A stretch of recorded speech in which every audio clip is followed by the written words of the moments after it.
નમસ્કાર ખેડૂત મિત્રો, હાલ આપણે સિદ્ધપુર ગામની અંદર આવેલા છીએ અને સિદ્ધપુર ગામની અંદર પિયુષભાઈ આપણા મુદ્રાશીષ કંપનીનું ભવિષ્ય કપાસ કર્યો છે. તો આપણે પિયુષભાઈને આપણે અભિપ્રાય લઈશું. નમસ્કાર પિયુષભાઈ. હાજી, ભવિષ્ય મારું નામ છે પિયુષભાઈ નારાયણભાઈ પાટણવાડિયા. હું ગામ સિદ્ધપુરથી ડભોઈ તાલુકો જિલ્લો વડોદરાથી બોલું છું અને ભવિષ્ય નામની વેરાયટી બનાવી છે. અત્યારે હાલમાં 16 ક્વિન્ટલ આવી ગયેલો છે કપાસ અને બીજો 5 થી 6 ક્વિન્ટલ ફાટી રહ્યો છે અને બીજો આવવાની શક્યતા વધારે છે કેમ કે એનામાં રોગ ઓછો છે અને બીજું કે ગુલાબી ઈયળની માત્રા તો કોઈ 100%માંથી કોઈ ટકાય નહીં દેખાય અને ભવિષ્ય નામનું બિયારણ છે. સારામાં સારી વેરાયટી છે.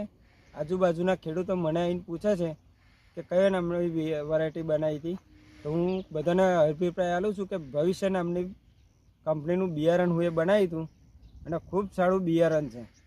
અત્યારે પણ યુ કપાસ 90 મણથી ઉપરનો તો આવી ગયેલો જ છે, પણ હજુ બી 25 થી 30 મણ અંદર ફાટેલો છે અને બિયારણ સારું રહેશે. એટલે બધાને કહું છું કે ભવિષ્ય બિયારણ લવાય અને વપરાય, કે ખેડૂતોને માટે સારું રહેશે. અને 5 થી 5મા મહિનામાં વાવ્યો તો એક પાણી મેં કીધું, પછી વરસાદ પણ આવ્યો ને તો એની ફાટ કે કશું અસર નહીં થઈ, બગડ્યો નથી. સારામાં સારી વેરાયટી છે. એટલે ભવિષ્યમાં જેટલાઓને કહું છું ખેડૂતોને કે બનાવો તો તમને ઉત્પાદન સારું મળે. તો નમસ્કાર, આપણે જોઈ રહ્યા છીએ કે પિયુષભાઈના ખેતર ઉપર 16 ક્વિન્ટલનો કપાસ આવ્યો છે અને હાલ બી પરિસ્થિતિ ઊભી રહી છે. બીજો 4 થી 5 ક્વિન્ટલનો કપાસ આવેલો અને ફૂટફાટ બી સારી છે.